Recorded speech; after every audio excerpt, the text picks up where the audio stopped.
Bismillahirrahmanirrahim. Assalamualaikum warahmatullahi wabarakatuh. Assalatu wassalamu ala rasulillah.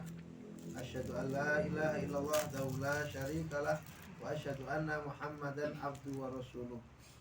Allahumma salli wa sallim wa barik ala sayyidina Muhammad wa ala alihi wa sahbihi wa man tabi'ahum ila yaumiddin. Qala subhanaka la ilma lana illa ma 'allamtana innaka antal alimul hakim. Wa qala rabbi ishrah li sadri wa yassir li amri wahlul 'uqdatam min lisan yafqahu qawli amma ba'du.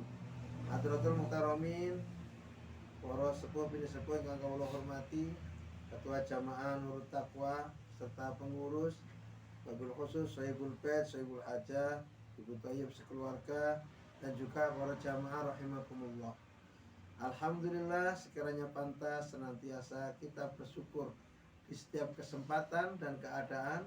Syukur kepada Allah Subhanahu wa Ta'ala, karena apapun yang kita dapati, keadaan bagaimanapun kita saat ini, kenikmatan telah diberikan oleh Allah dan terus diberikan oleh Allah Subhanahu wa Ta'ala. Semoga dengan syukur yang kita lakukan, Allah akan menambah-nambah nikmatnya dan memberikan fadilah keutamaannya untuk kita semuanya.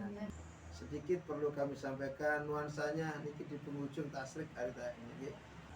Ada orang yang kemarin menghubungi kami, Ustaz, saya puasa, sudah biasa puasa Senin Kamis, kok saya ditegur nggak boleh puasa? Enggak, kalau tasrik tidak boleh puasa. Walaupun puasa apapun nyaur Ramadan nggih mboten ansah.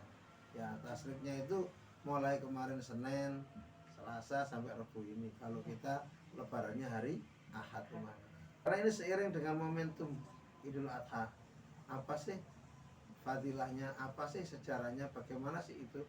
Kenapa ada muncul istilah Idul Adha? Jadi riwayat ini berkisah dari kisahnya Nabi Ibrahim alaihissalam. Nabi Ibrahim ini sampai usia senja, sampai usia 90 tahun niki dereng diparingi yuga. Nah, begitu diparingi anak, perintah yang pertama Allah memerintahkan Nabi Ibrahim untuk pindah, yaitu mengajak istrinya Siti Hajar. Nabi Ibrahim itu gak ada istri dua nih. Yang pertama bernama Siti Sarah. Niki dereng gak ada yuga. Kemudian Siti Sarah niki juga merekom, sampai nih kaum malih cek nggak ada yugo. Nah, terjemahnya gitu nih. Nah, ternyata begitu dengan Siti Hajar, Nabi Ibrahim diberi amanah putra laki-laki yang lucu, kemudian diberi nama Ismail. Begitu masih menyusui niki, ada perintah kengken ngajak istrinya Hajar dan anaknya ini mengikuti apa yang diperintahkan Allah dan dilaksanakan oleh Nabi Ibrahim. Sampai pada suatu tempat, sebuah lembah namanya Bakka yang sekarang menjadi Mekah gitu. Itu Hajar ditinggal di situ, dibuatkan tenda, dibawahi air yang seadanya, menapa niki kasane bontotan sak wontene kali Ismail. Kemudian Nabi mau pergi, suamiku hendak kemana dirimu? Kemudian Nabi Ibrahim menerjemahnya begini, saya diperintahkan oleh Allah untuk meninggalkanmu dengan anakku Ismail. Karena dibalik perintah Allah pasti ada hikmah yang luar biasa. Akhirnya ditinggalkan. Ketika disampaikan begitu, Siti Hajar bilang, kalau ini perintah Allah, laksanakan, dan aku akan mengikuti apa yang telah engkau tentukan. Maka Siti Hajar ditinggal kali Ismail. Nabi Ibrahim pergi meninggalkan. Sampai suatu ketika Ismail niki nangis ngelak ya, kehausan, mboten wonten toya pun habis, air yang dibawa sebagai modal habis. Ismail nangis, ibu bingung. Akhirnya Ibu Hajar melihat dari Bukit Sofa, larilah beliau ke sana. Dilihatnya ternyata tidak ada air. Dari atas Bukit Sofa itu melihat ke Bukit Marwah, kayak ini korong kelip air. Kurang lebih 400 meter jarak dari Bukit Sofa ke Bukit Marwah. Berlari sampai 7 kali. Ikhtiar mencari air. ikhtiarnya di Bukit Sofa dan Marwah. Ikhtiarnya. Ternyata hasilnya di mana? Di kaki Ismail yang nangis tadi itu, begitu menghentak-hentakkan kakinya dengan tangisan, keluar air dari situ. Zam zam zam zam zam sampai sekarang bernama air zam zam di kaki Ismail. Zam zam artinya kumpul-kumpul, jadi tambah nubuk. Dan tidak pernah habis mulai Nabi Ismail sampai saat ini. Air zam zam tidak pernah habis. Inti dari hikmah ini yang pertama, tidak ada sesuatu pun yang tidak lepas dari ketentuannya Allah. Tugas kita cuma ikhtiar, Bapak Ibu. Oke, Ibu. Ikhtiar. Hasil pasar Gusti Allah ini kelambangnya. Termasuk amalia yang dilaksanakan Ibu Hajar, Nabi Ismail, Nabi Ibrahim, ternyata memberikan pembelajaran kepada kita. Ketika seneng-senengi duwe anak cilik Nabi Ibrahim, Ibu Hajar, jek seneng-senengi dikengken ninggal.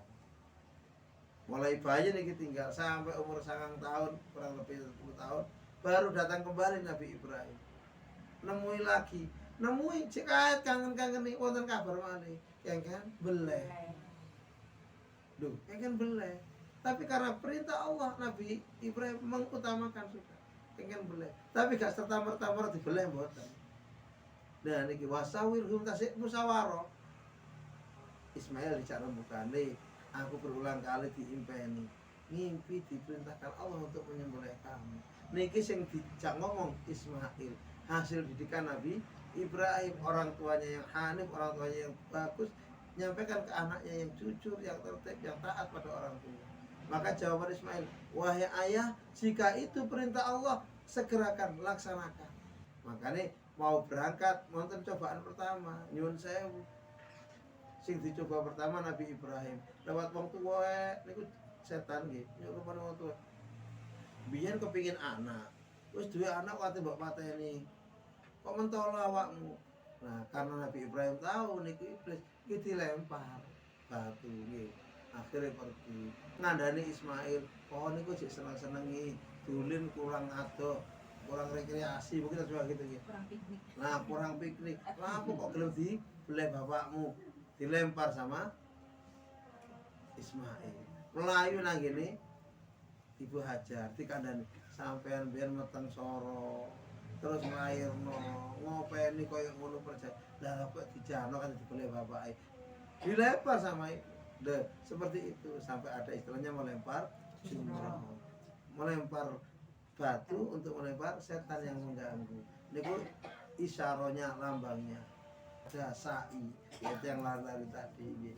Ada yang tawaf mengelilingi Ka'bah. Semua isyarah diberikan Allah kepada kita untuk iktibar sebagai contoh, sebagai pembelajaran.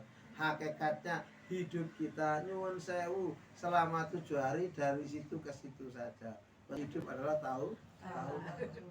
Ya, kita kayaknya aduh aduh kelak puter-puteran itu kesel iki tawaf iki. Ternyata setelah kita jalani wala loro wis mari lho. Kayak bingung itu enggak kadang-kadang. Saya juga begitu. Itu kehidupan kita. Dilambangkan dari peristiwa haji, ini puncak dari rukun Islam ada 5. 1 Membaca syahadat. 2 Salat. 3 zakat, 4 puasa, 5 haji bila mampu. Nomor 1 rukun Islam syahadat. Yang kedua lak wis syahadat wis ngaku Hanifah muslimah wa ma ana minal musyrikin wa ma ana, dan aku bukanlah golongan orang-orang musyrik. Nah niki pertama Hanifah muslimah, dalam keadaan lurus dan berserah diri. Kita niki hanya tinggal lurus berserah diri pun bentuknya sholat ikhwal saat mantan syahadat sholat. Nah akimus sholat wati zakat ini gandeng lak mari sholat pengen sedekah. Makanya assalamualaikum warahmatullahi, delok tanggamu sebelah kanan, assalamualaikum warahmatullahi, delok tanggamu sebelah kiri. Niki maksudnya. Jadi lak wis mari salat hebat to salat kaya apa, khusyuk kaya apa, jungkir walik ping 17 tapi tidak peduli dengan kanan kiri, tidak peduli dengan sesama, niki salat cek gurung itu apa-apa. Karena hablum minallah wajib diiringi dengan hablum minannas. Nggih. Niku fungsinya, makanya uluk salam.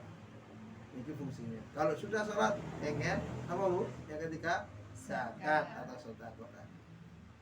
Lak pun sedekah balik riyado meneh napa kengken? Poso. Cek kroso, cek ngerti ya apa kondisine tangga, kondisine dulur sing ada di bawah kita. Niki kan poso. Lak wis poso baru sempurnakan ibadahmu mulai syahadat sampai poso itu dilaksanakan di tanah haram sana pelaksanaan haji. Niki ibadahnya total. Napa? Ya modal, ya fisik, nggih, ya mental. Kan ngoten nah. Napa dikatakan modal? Tidak ada yang berangkat haji kemudian wis gak gawe apa-apa mboten saged, pasti ada modalnya. Wajib.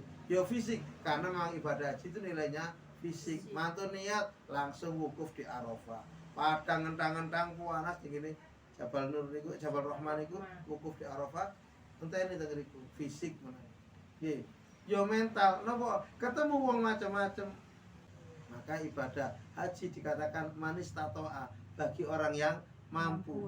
Kalau kita ada kemampuan, niku belum tentu bisa diberi dengan kemauan. Tapi kalau sudah ada kemauan, insya Allah kemauannya kuat, Allah akan memampukan niat kita. Begitu mampunya Nabi Ibrahim dengan amanah yang diberikan oleh Allah, tegel-tegelan hati. Ya Allah, iki anak kandungku sendiri, kudu tak boleh. Tapi karena ini perintahmu, kulaksanakan ya Allah. Ditutup motone karena gak tega. Ismail ditutup motone karena sama-sama tidak bisa. Pun Nabi Ibrahim takbir, Allahu Akbar, Allahu Akbar, Allahu Akbar.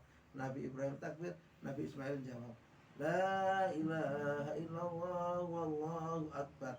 Pun tekok kata jawabannya Nabi malaikat Jibril, Allahu Akbar walillahil hamd. Secepat kilat geser Nabi Ismail geser digenti domba yang besar yang disembelih oleh Nabi Ibrahim. Luar biasa. Allah cuma menguji. Tidak ada hal yang akan membuat merugikan kita jika itu kehendaknya Allah.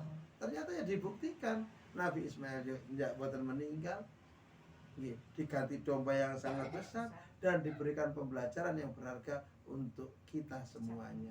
Betapa seorang ayah yang tangguh, seorang ayah yang kokoh pada niat hanifah muslimah, lurus dan berserah diri kepada Allah dan menyatakan wa ma anal minal musyrikin dan bukan dari orang-orang musyrik, ternyata diberikan jalan keluar. Wa may yattaqillah yaj'al lahu makhraja. Barang siapa yang bertawakal kepada Allah, Allah akan memberi jalan keluar. Ini kata kuncinya. Allah memberi jalan keluar. Wa yarzuqhu min haitsu la yahtasib. Dan Allah beri rezeki dari jalan yang tidak disangka-sangka. Mboten nyongko Nabi Ibrahim kalau Ismail akan diganti domba, tidak tahu. Dan proses begitu cepat singkat, begitu disembelih, bayangan Nabi Ibrahim mungkin sudah ini anakku tak sembelih, pun dengan tangisan otomatis itu terjadi. Tapi ternyata sama sekali geser, putranya tidak disembelih, yang disembelih melainkan domba yang besar. Itu pun masih diterangkan oleh Allah, bukanlah darahnya, bukanlah dagingnya, bukanlah kulitnya yang diterima oleh Allah, melainkan ketakwaan kita. Kurban apapun yang kita lakukan, niki yang dinilai ketakwaan kita kepada Allah. Hal yang terbesar kita ambil hikmah dari peristiwa Idul Adha, yakni kita mencontoh apa yang telah dicontohkan oleh Rasulullah Ibrahim alaihissalam, yakni bagaimana menyikapi hidup dan kehidupan ini dengan berserah diri kepada Allah Subhanahu wa taala. Dados lak kula panjenengan wonten kegundahan mentok-mentok kalimat mok setunggal, la tahzan innallaha ma'ana. Artinya jangan bersedih karena Allah bersama kita. Niku para rawuh yang kula hormati, semoga ada hikmah dari masalah-masalah yang menimpa kita. Kehidupan yang kita jalani tidak akan lepas dari masalah, karena wong urip ancen dilatih menghadapi masalah. Jangan pernah menghindari masalah, karena masalah akan datang dari segala penjuru untuk kita. 7 hari kita lewati, 7 masalah akan kita hadapi. Setiap hari akan muncul masalah itu, bisa bergiliran, bisa berurutan, bahkan bisa bersama-sama hadir untuk kita. Caranya yattaqillah yaj'al makhraja. Bertawakal kepada Allah dan yakin akan diberi jalan keluar. Begitu jamaah yang kami hormati, mungkin rezeki, wonten kuna manfaatnya kita kembalikan segala urusan kita kepada Allah Subhanahu wa taala.